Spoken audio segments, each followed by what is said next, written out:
a lot of care, as with all my belongings. I don't wheelie, I don't stunt.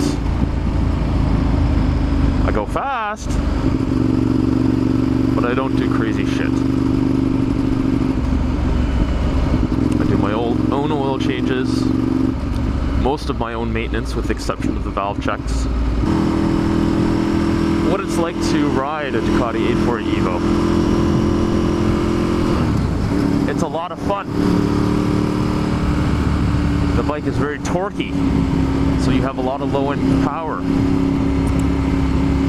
It's not similar to riding a 4-cylinder bike, like a Japanese bike. My revs stay pretty low, even when I'm booking her. I don't need to go up high in the rev range. Its top rev is 13,000 RPMs, which is pretty high. But very rarely do I see that. On the track, I stayed around 6,000, 7,000, 8,000 RPMs. That was the sweet spot. The riding position, it's not comfortable. You are in a tuck position. You are in a race position for the most part. The handlebars are down low, as you can see. They're below my tank. They're not up here like on some bikes. So I am hunched over a little bit. It's something you get used to. But I can't ride this bike for, more than 2 hours straight without having to take a break. When I first bought this bike, it was like 45 minutes and I'd have to get off and stretch my legs and all that.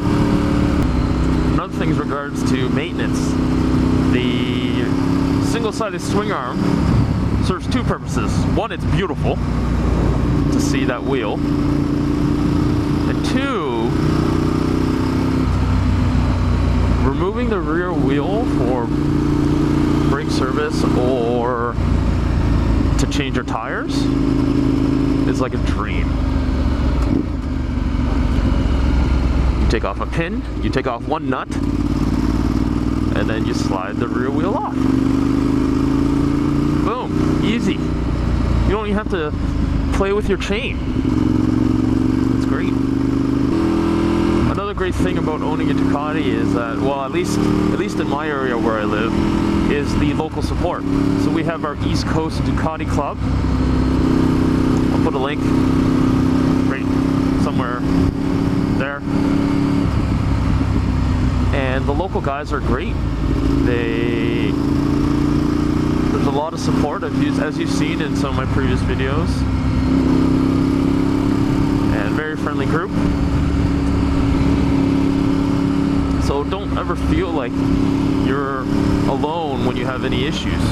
You have local people around that are enthusiasts, motorcycle and Ducati enthusiasts, and they know a great deal.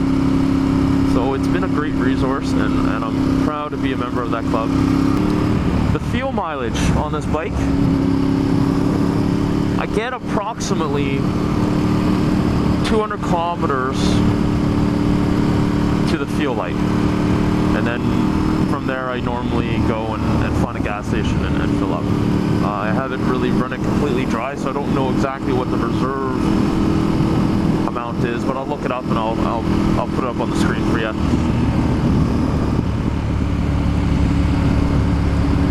Sometimes people ask me what's the fuel mileage like on this bike, wanting to know how economic it is.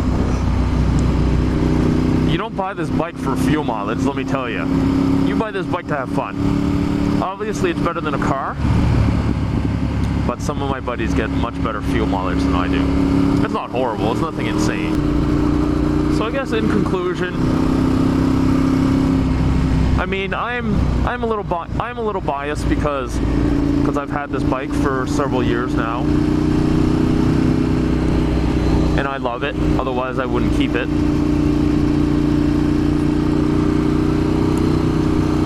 But before you go and say, "Oh my God, a Ducati, it must be so expensive. He's got to be super rich or a lottery winner to own something like that," go and actually look at how much it costs. Do the research. or watch my video and you'll have all the information that you need. But cost-wise, it's not as much as people think. Yes, it's a little bit more, but not that much more. The enjoyment I get out of it, having a bike that is different than everybody else's, is worth it to me. That I really enjoy. I love having something a little bit different than everybody else. And god damn, this thing is beautiful and sounds beautiful. And she works on the track, man. This bike is at home on the track. To ride around on the streets, it's just as fun. So yeah, that's my video on owning a Ducati A48 Evo. Thanks for watching, everybody. If you like the video, hit the thumbs up.